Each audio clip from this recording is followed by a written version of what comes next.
नमस्ते छात्रों, मैं ज्योति यादव। आज हम आपकी पाठ्य पुस्तक वसंत भाग 2 से दादी माँ इस पाठ का जो अगला हमने आधा भाग छूटा हुआ था उसको पढ़ने और समझने जा रहे हैं।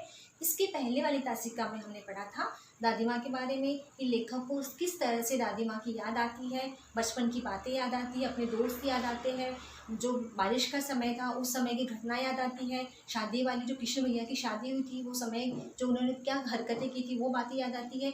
ये सारी बातें जो लेखक है वो हमसे शेयर कर रहे हैं, हमें बता रहे हैं और वो मन ही मन मुस्कुरा रहे हैं अपनी दादी को याद करके।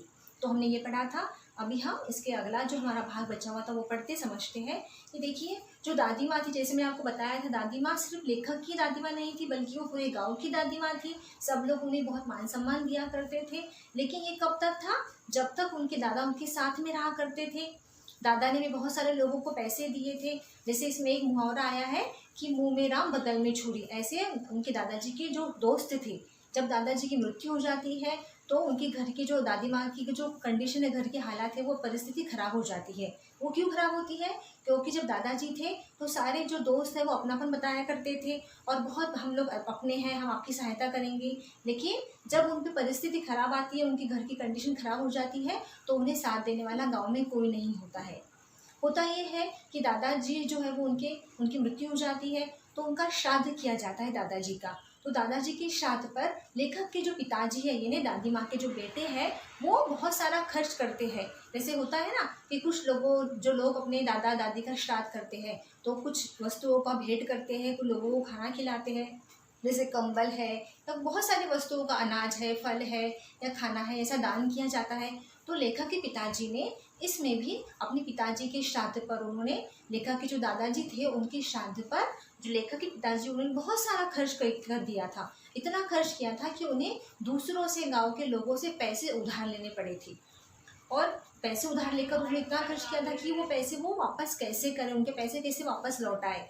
तो लेखक देखते हैं कि एक कमरे में दादी माँ एक दीपक लगाकर बैठी है, आंखों में आंसू है और उस संदूक के सामने बैठी। संदूक की नहीं, जो पेटी होती थी उस ज़माने में, लकड़ी की पेटियाँ होती थी, उस पर वो दिया लगाकर दादी माँ बैठी थी और बहुत सोच रही थी, वह बहुत गहरी सोच में डूबी थी।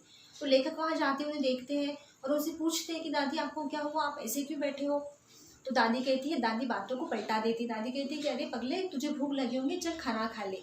तो दादी माँ इस तरह से अपने दुख को किसी से जाहिर नहीं करती थी, बताया नहीं करती थी। और दादी माँ ने उस संदूक में से कंगन उठाकर लाए, जो सोने के कंगन थे, और उन्होंने उठाकर अपने बेटे को, जो लेखक के पिता थे, उन्हें दे दिए और उनसे कहा कि जो भी श्राद्ध उन्होंने उनके पिताजी में श्राद्ध पर किए, जैसे जो लेखक के दादाजी थे और उनके जो पापा थे, उनके पिता के, तो उन्होंने कहा कि तुमने जो पैसे खर्च किए हैं वो जो लोगों से लिए हैं, ये पैसे, कंगन बेच कर उनके पैसे लौटा दो। तो वो कहते कि नहीं, हम कर लेंगे। लेकिन दादी कहती कि नहीं, हमने किसी से पैसे उधार लिए और पैसे इतने उधार लिए कि हम उसको आसानी से नहीं दे सकते, तो तुम्हें कंगन बेचकर वो पैसे चुका देना है। क्योंकि ये, और वो ये भी कहती है कि ये जो पैसे हैं ये तुम्हारे दादाजी ने मुझे दिए थे कि जब तुम्हारी कंडीशन ख़राब हो तो किसी मुसीबत के समय में ये काम आएंगे। तो पैसे बेचकर वो लोगों का जो कर्ज है, जो पैसे उधार लिए थे, वो दिए जाते हैं। तो ये हर एक छोटी से छोटी बात जो है वो लेखक याद करते हैं और हमें बताने की कोशिश करते हैं। और होता ये है, दादी माँ ने ये भी बताया थी लेखक को कि बहुत सारे दोस्त ऐसे होते हैं जो सामने कहते हैं कि हम तुम्हारे दोस्त हैं, लेकिन अगर आपकी परिस्थिति ख़राब हो जाती है, आपको उनकी ज़रूरत होती है, अगर आपकी ज़रूरत के समय आपके दोस्त आपके काम आते हैं तो वही आपके सच्चे दोस्त होते हैं।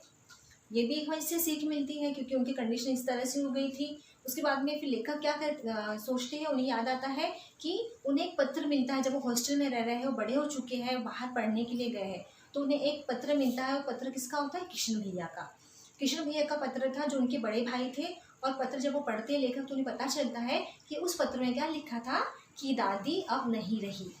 ये सुनकर लेखक की आंखों में आंसू आ जाते हैं, उन्हें बहुत बुरा लगता है और उन्हें विश्वास नहीं होता है कि जिनसे इतना प्यार करते थे, जिनके इतने करीब थे, जो इतना उनकी देखरेख किया करती थी, वो अब नहीं रही। तो ये लेखक सब बातों को याद करके हमें बता रहे हैं कि किस तरह से उनके जीवन के किस्से, उनके जीवन की बातें उन्होंने हमसे साझा की है।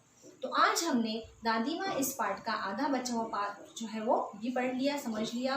मैं आशा करती हूँ कि आपको दादी माँ ये पाठ समझ में आया होगा। आपको आपकी पुस्तक की सहायता से पाठ को पढ़ना है, समझना है, और डिस्क्रिप्शन बॉक्स में इस पाठ का सार दिया जाएगा आपको, तो आपको उसमें जाकर इस सार को भी एक बार पढ़ना है ताकि आपको ये जो पाठ है तो थोड़े में सारांश में समझ में आ जाए। ठीक है, धन्यवाद।